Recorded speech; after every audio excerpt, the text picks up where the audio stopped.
Dis 'n voorreg om weer vir Shaun Welmans, bedryfshoof en direkteur by AgriSkills Transfer Landbouopleidingsentrum te verwelkom.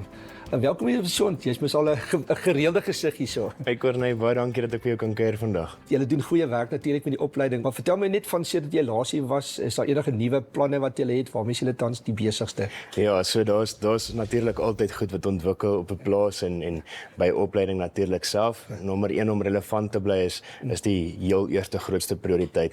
Maar saam dat die ekonomiese eenhede almal uitgebrei, daar's 'n voerkraal wat bygekom het. Weidings en dekgewasse is ook gevestig.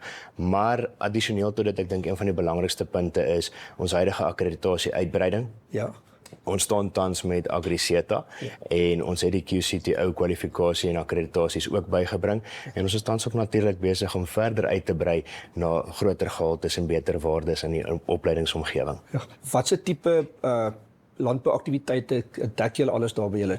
Die kwalifikasies, ons praat altyd van 'n lang formele kwalifikasie waar jy kyk na 'n nasionale diploma, iets met 'n papiere sertifikaat wat agter hom staan en dit is dan in ieder veekunde of plantproduksie. Maar dan doen ons ook die korter kursusse vir 'n ou wat onmiddellik vinnig iets wil leer en dit is 'n verskeidenheid.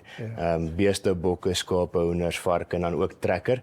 En dan doen ons die aanlyn platforms ook en dan natuurlik waar ons skakel van onderneming tot onderneming. So in die verlede waar ons die plaagbeheeroperateurs gedoen het vir plase en boere. So ons is redelik geïntegreerd en gereed om die landbou as geheel te kan ondersteun. Ja, sê dit dek eintlik alles. Mense vinnig oor die aanlyn, maar of jy nou sit in die Kaap en of jy sit in Uganda, waar jy sit, kan 'n mens hulle deel maak van julle dienste of hulle kan saam met julle opleiding doen. Dis korrek, ja. So die nommer 1 bepalende faktor natuurlik is daai toegang tot teorie is onmiddellik beskikbaar en so ou moet dan net natuurlik sorg dat hy toegang tot die praktyk het ook. Maar die lekker ding van landbou, jy kan 'n man daar 'n paar goed leer en ek amper sê as jy daai eerste put in die grond druk en vir 'n bietjie liefde en aandag en water gee, dan het jy al 'n inkomste en 'n oes al in 'n kort tydperk. Ja, feitelik so en ek meen die groot wen natuurlik is hulle gaan deur al daai prosesse en aan die einde wanneer 'n ou nou daar klaar maak, dan gaan hy reg in die mark in. So met 'n tipiese onderhoud by 'n boer begin hy en hy sê, maar oom, ek het al halfte van my kwalifikasie reeds voltooi in my eerste jaar, ek soek plek om te werk.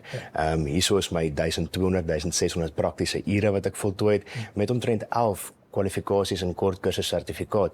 Dis nou beesbok, skaap, slanghantering, veiligheid van agrochemiese stowwe of landbouchemiese stowwe, maar so ook noodhulp en 'n klomp ander goed. Dit gee vir die boer die geleentheid om te sê, die ou is nie 'n risiko op my plaas nie, ek kan hom 'n kans gee. Ek dink net inleidend ek gevra het, maar waar is julle gebaseer? So ons kantoor is in Groenkloof en dan het ons die plaas net buite Cullinan, maar daar's 3 modelle van studie ook. So studente kan voltyds op die plaas bly, woon en studeer, maar ook uit die Pretoria omgewing kan 'n ou op Groenkloof studeer en dan gaan hy vir 'n week lank elke 6de week en hy bly op die plaas, dan bind ons teorie en praktyk bymekaar. Wanneer neem julle nuwe studente in? So vir die voltydse program doen ons innames elke Februarie en dan weer nou in Junie. So ons is tans oop vir nog inskrywings. Aanlyn is deurlopend oop, enige ou kan enige tyd invul en Groenkloof werk dan dieselfde met 'n Februarie en 'n Junie inname. So studente wat voornemend en belangstel tans kan nou inskryf en die ouens wat begin kyk vir volgende jaar, potensiële ou wat nou matriek is en kan dan nou begin na ons kom besoek op oop dae en webtuistes besoek en sien waar wil hy inskryf en vir wat. Okay. En in die toekoms is daar nuwe modules, nuwe kursusse, nuwe innovasies wat julle na kyk, wat julle wil toepas? Ja, so een van die dinge wat ons regtig prik is om bietjie te begin kyk na presisie en die inkorporering van tegnologie. So ons het nou al met daai begine rondspeel. Ek weet Agritech Innovation het ons ook baie gehelp met grondprofiele en die samples trek, fisiese klas en chemiese klas. En dan begin ons nou al hoe meer en meer na dit begin. Die laaste aanplanting van mielies het ons die biostimulant en farrow gedoen. En ons sien die verskil en die student leer daarbey. Nou kom hy op die boer se plaas en hy kan sê, oom, ek het hierdie nuwe goed geleer, kan ons dit inkorporeer by jou huidige praktyke. En iets wat my baie opgewonde maak is, ons begin ons oë nou spits na die wildsmark toe. Want onderliggend is baie van die plantkomponente en dierkomponente bly dieselfde in veiding en in ruminante.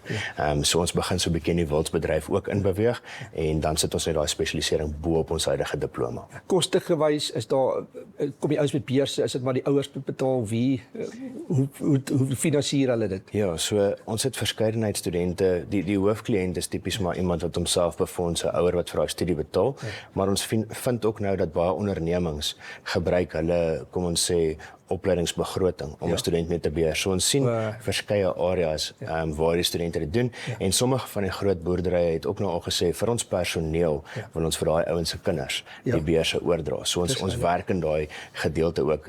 Ek wil nie heeltemal altyd afhanklik wees van 'n wispelturige stelsel met die staat waar ou nie kan staat maak op 'n befondsing en jy kan nie 'n droom bou as die begroting nie daarbey gaan pas nie. So net so laastens, jy het waarskynlik gesien die kompetisie wat ons het waar jy 'n splitter nuwe JC bakkie kan wen en ek weet mos dat julle het 'n klomp innoverende slim studente daar by julle, so dink jy daar's iemand wat gaan inskryf en moontlik kan wen? Ek weet van meer as 140 wat sal inskryf.